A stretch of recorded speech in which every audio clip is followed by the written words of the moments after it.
See, ini dia. Kau tengok Menteri Pendidikan Indonesia, seorang Chinese, Stella Christie, BMA, MA, PhD, sarjana Harvard University, PhD dari Northwestern University, Profesor Universitas Ting Suang, Beijing, Tiongkok. Dia belajar lagi kat China. But then, dia punya jati diri, there's no vernacular school. Semua cakap bahasa Indonesia. Jati diri yang sangat tegas. Kita punya, tak apa, boleh. Cakap je lah nak cakap. Tak apa, tak boleh. Oh, it's okay. Nak cakap bahasa pun tak apalah. Kita ikut. Asalkan ada dalam jawatan, itu kita punya pendidikan. Kau tengok Menteri Pendidikan Indonesia, penyatuan bangsa yang dia buat melalui bahasa. Itu pun orang kita tak boleh nampak lagi ke? She's Chinese. But she's Chinese with she's Indonesian and proud to be Indonesian. She speak bahasa Indonesia. Sekarang kau. Assalamualaikum warahmatullahi wabarakatuh. Nah, teman-teman, ini ada teman kita dari Malaysia yang membandingkan antara Kementerian Pendidikan di Indonesia dan yang di Malaysia. Tetapi yang dibandingkan ini bukan masalah pendidikan ya, tetapi pejabatnya. Nah, kebetulan yang dibandingkan ini adalah dia sangat kagum gitu, terkagum-kagum dengan Wakil Menteri Pendidikan Indonesia yang asli orang Tionghoa. Memang kelahiran Indonesia, besar di Indonesia, kalau nggak salah kelahiran tahun 1979. Kemudian menempuh pendidikan di Harvard University dan mendapatkan predikat terbaik. Kemudian dia melanjutkan ke Tiongkok dan menjadi dosen juga di Tiongkok, di universitas terbaik di Tiongkok. Dan merupakan seorang profesor juga, ya, seorang profesor wanita yang masih muda lagi ya.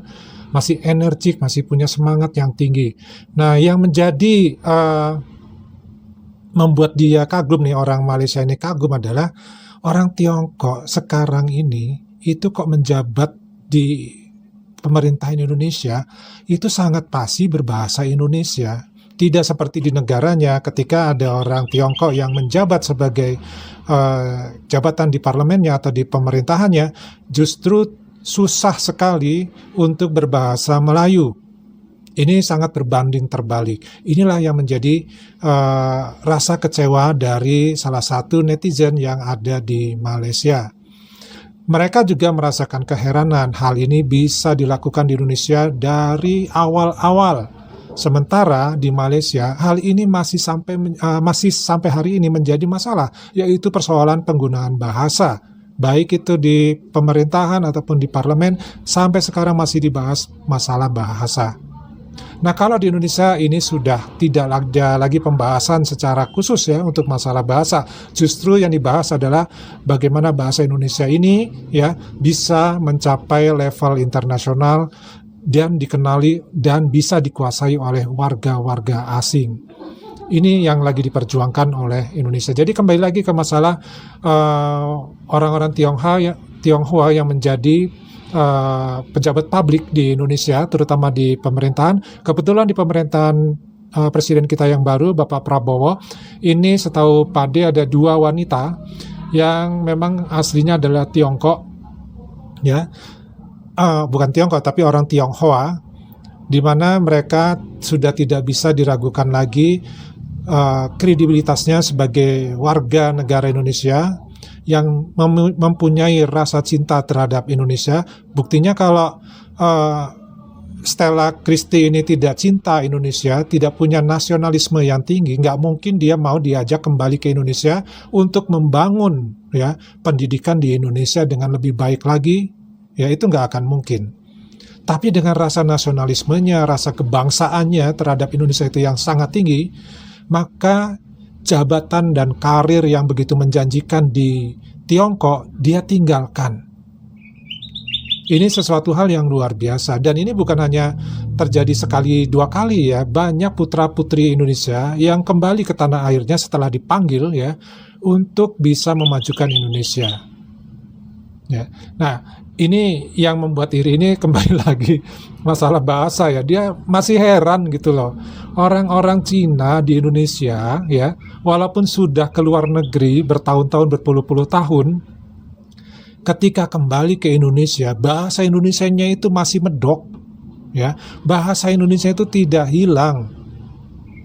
Ini yang menjadikan mereka itu menjadi apa ya, wah benar-benar kagum dah sama bagaimana orang-orang Indonesia, pemimpin-pemimpin Indonesia menyatukan bangsa-bangsa yang ada di Indonesia melalui bahasa itu tadi, yaitu bahasa Indonesia. Mudah-mudahan ini menjadi inspirasi ya buat kita semua, bahwa bahasa Indonesia itu penting, bahasa daerah itu juga penting dan harus dilestarikan. Karena kita tidak mampu dong kalau misalkan setiap orang di Indonesia harus bisa berbahasa daerah. Makanya diserahkan kepada masing-masing suku bangsa yang ada di Indonesia melalui pelajaran di sekolah-sekolah untuk bisa tetap melestarikan bahasa daerahnya masing-masing. Supaya apa? Supaya identitas kita sebagai negeri yang Bhinneka Tunggal Ika itu tidak punah.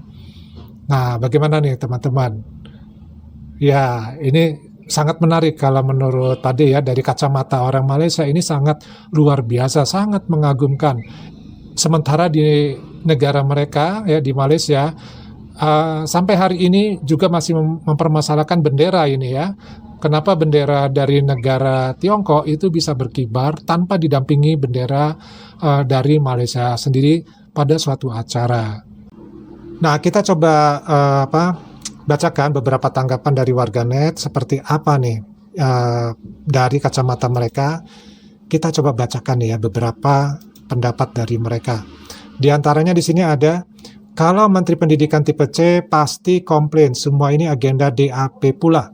Oh, ini kalau di Malaysia ya. Kalau dia Menteri Pendidikannya atau mungkin menteri-menteri yang lain ya, itu adalah tipe C, itu akan bermasalah gitu. Apalagi untuk pendidikan ya, ini sangat strategis di dalam satu negara ya. Tapi ringgit Malaysia tetap lebih tinggi daripada rupiah Indonesia. Ya, ini apa hubungannya nih ringgit sama masalah warga Tiongkok ya, atau warga Tionghoa mampu berbahasa Indonesia ya? Nggak ada hubungannya. Tapi coba dijawab sama temen yang jawab nih ya, maksudnya tinggi gimana? Coba 1 ringgit sama dengan 3.000 rupiah. 1 ringgit dapat beli telur 2 biji di Malaysia. Di Indonesia 3.000 juga dapat telur ayam 2. Jadi daya beli hampir sama itu ya. Di tempat gua 1 ringgit dapat teh poci ori. Wah, lebih keren lagi tuh. Hahaha, duit ringgit memang lebih tinggi dari rupiah, tapi saving orang Indonesia lebih banyak daripada Melayu merapat malas bla bla bla. Bang, kenapa puji Konoha? Ya sudah jelas Indonesia punya bahasa bukan sekedar bahasa resmi tapi sudah internasional. Yang baik tetap baik. Cobalah berpikiran positif, kan hati pun jadi happy. Nah, ini jadi yang abang ini dia kok bela-bela Indonesia, puji-puji Indonesia, sementara pemerintahannya yang tidak ada orang Tionghoanya yang mampu berbahasa Malaysia dengan baik kok nggak dipuji-puji gitu maksudnya. Ya itu semacam semacam kritikan lah buat negaranya supaya dia ini kan cinta sama bahasa Melayunya gitu loh. Ini contoh buat kritikan gitu loh. Harusnya seperti ini nih, minimal di pemerintahan itu harusnya orang-orang Tionghoa itu lancar berbahasa Melayu, itu maksudnya ya. Apa yang bercakap memang betul, Menteri Pendidikan Malaysia udah teruk sangat-sangat, ikut aja apa yang dicakap DAP cakap ya. Dah memang Indonesia buat bahasa Indonesia dari dulu, kita Malaysia dari dulu tidak buat, ya memang itulah perbedaannya ya. Bang, kok bangga dengan Konoha tuker IC sanalah. Nah, ini kebiasaan dari warganet Malaysia ya. Kalau ada orang yang sedikit-sedikit membicarakan Indonesia, memuji Indonesia, orang Malaysia ya, justru disuruh pindah ke Indonesia. Ini kan parno gitu loh kalau tadi. Orang kok nggak boleh punya pendapat yang berbeda. Pendapatnya harus selalu yang namanya pro ke Malaysia. Begitu pula dengan TKI yang pro Malaysia, itu harus memuja-muja negeri Malaysia, barulah tidak dihujat oleh para netizen ataupun warganet Malaysia. Itu masalahnya ya. Koreksi Bang, Profesor Stella apa nih? Naib Menteri Pendidikan Tinggi Indonesia, Menteri Pendidikan Indonesia. Oh, ini maksudnya dikoreksi ya, kalau Profesor Stella itu adalah sebenarnya Wakil Menteri Pendidikan ya, bukan Menteri Pendidikannya. Oke, lah emang Malaysia pakai bahasa apaan? Nah, bingung kan Malaysia pakai bahasa apa tuh di parlemen atau di dinas-dinas bukan jawatan pemerintahan ya. Salah, Menteri Pendidikan Indonesia adalah Abdul Mufti ya. Stella adalah Wakil Menteri Pendidikan. Emang di Malaysia bagaimana semua suku di sini pakai bahasa Indonesia? Bang, dia bukan Menteri Pendidikan tapi Wakil Menteri Pendidikan Sains dan Teknologi. Semua orang Indonesia didoktrin jadi nasionalis, mau muka Cina, India, Arab, Eropa dan lain-lain. Iya, emang begitulah kondisinya ya. Menteri Pendidikan Indonesia orangnya dari raut wajahnya lemah lembut dan bersopan. Menteri-menteri kita menteri apa nih, TAIK ya, ini orang Malaysia nggak suka sama menteri-menterinya ini ya. Ngomong naon mang, ngomong apa nih, katanya bicara apa nih, ngomong apa sih atuh. Oh, ini orang-orang Indonesia yang bingung ya ketika orang Malaysia ngomong ya, jadi nggak ngerti nih apa maksud yang dia omongin. Menteri-menteri di RI kebanyakan pemegang PhD. Bang, I give you ex-Menteri Pendidikan to trade with Siti Nurhaliza. Menteri Pendidikannya suruh Siti Nurhaliza. Nanti nyanyi terus nanti. Di Indonesia diwajibkan berbahasa Indonesia di tempat umum. Bahasa ibunda hanya digunakan di rumah atau di wilayah suku bangsanya ya, di daerah suku bangsanya.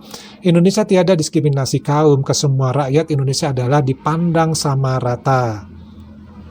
Nah, kemudian mantap DR, hebat Menteri Pendidikan Indonesia yang ada jati diri Indonesia.